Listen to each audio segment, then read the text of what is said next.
We begin the episode with Kenobi attempting to connect with his old master Qui Gon once again, although this time a whole lot more desperate. And as the camera moves in, you actually see on the left hand side little Leia quietly sleeping in the corner. Next, we get shots of Vader suiting up that really just send chills down the spine.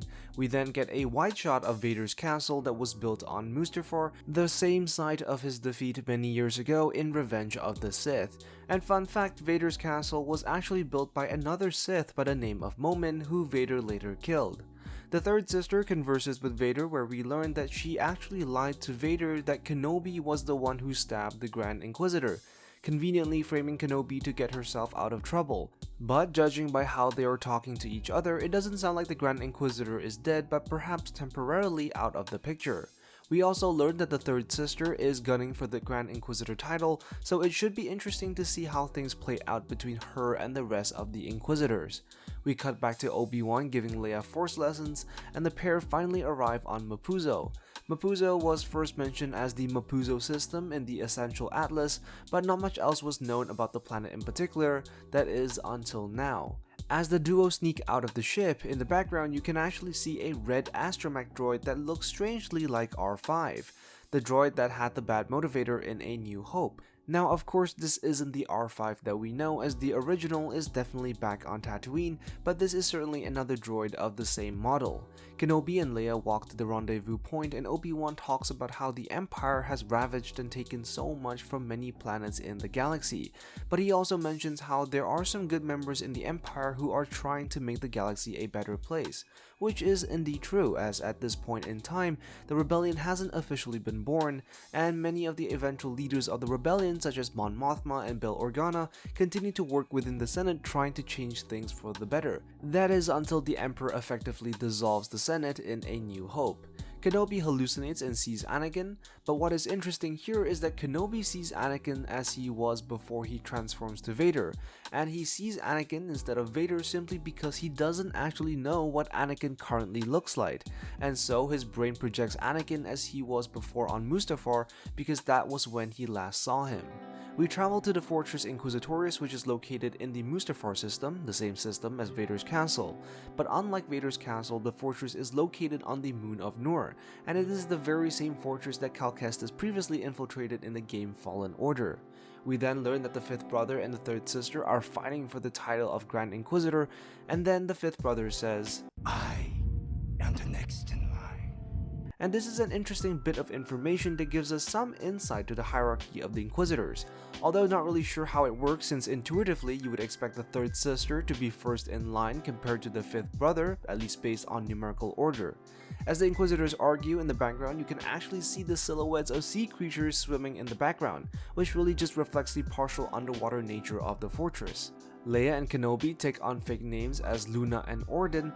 Both names have quite the significance in the Star Wars galaxy. The name Luna refers to a Twi'lek resistance fighter that fought for Cham Syndulla during the Clone Wars, and so it's rather symbolic of the type of future Leia would have. Obi-Wan on the other hand takes on the name Orden. The name Orden is actually a reference to a character from the Old Republic. Orden, or Orden-Ur, which is his full name, was a Jedi Master that was tasked with taking care of the sacred Jedi texts and is featured prominently in the Cal Droma epics, stories detailing the Unification Wars. The two of them are picked up by a local, and on their way to the spaceport are forced to sit with a bunch of stormtroopers. And as the stormtrooper begins to interrogate them, the two begin to craft a backstory displaying some impressive synergy. But what is interesting here is that Obi-Wan actually combines the story of his dead wife with truth and fiction, clearly expressing his admiration for Padme while under the guise of talking about his wife. Sometimes the best lies include a little bit of truth in them. Not that this is me advocating for you to tell lies. Then Leia ignites, or rather revives, a really old fanfiction by asking if Kenobi is her father. And for those who don't know, there has been a long-standing theory in the Star Wars community that Padme had an affair with Kenobi, which is part of the reason why Anakin turned to the dark side, which supposedly explains why Anakin suddenly became so angry when he saw Padme with Obi-Wan.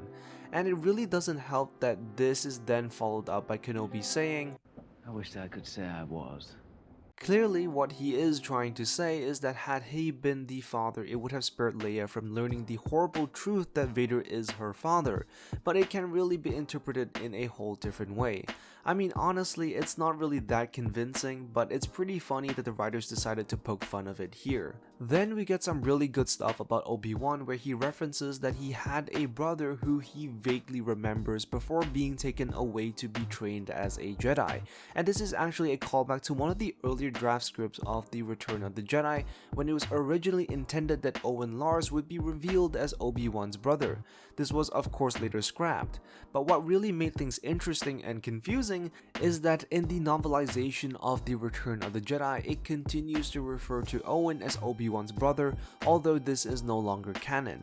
So it seems like they are bringing back this obscure piece of Legends lore, although Owen is still definitely not Kenobi's brother. Freak stops at the checkpoint and briefly mentions that the quarries are running dry. This little line here actually refers to the Empire's doctrine of stripping everything before leaving the planet. Especially for mineral-rich planets, the Empire often took everything it could before leaving the planet with nothing. And this is something that has been used to set up the backstory of some characters such as the cyborg bounty hunter Valence. We get to see the probe droid, the very same that was first shown in The Empire Strikes Back, and then a really brutal scene of a stormtrooper being sliced in half. Obi-Wan shoots first, referencing Solo shooting Greedo first in the original showing of A New Hope. Another Star Wars trope that is also shown is Kenobi deactivating the laser gates by shooting the control panel, and we then get to meet a female stormtrooper. Now we know that the Empire did hire both male and females in the role of the stormtrooper, but we didn't really get to meet one in live action before. We then meet Indira Verma's character Fala, who is introduced as sort of an Imperial turned good character. We cut back to the fortress where the Inquisitors have been alerted to Kenobi's whereabouts. One of the Inquisitors also briefly mentions that Mapuzo is a mining planet for a mineral known as Vintrium. Not much is known about this mineral except for the fact that it costs about 500 credits per gram, so it's clearly quite a valuable material. Kenobi and Leia are then brought to a safe house where they are introduced to a secret underground network that provides safe passage for Jedis and Force sensitives. And this underground system of roads leading to a safe haven actually mirrors a real-world historical event in which a secret network of routes were established during the mid-19th century that allowed escaped slaves to flee north in the United States. We then learn that all these roads lead to a place called Jabim. Jabim is in fact a terrestrial astronomical object located in the Outer Rim. Positioned right between the planets Cymirth and Taskid, Jabim would later be used and mined by the First Order looking for ores.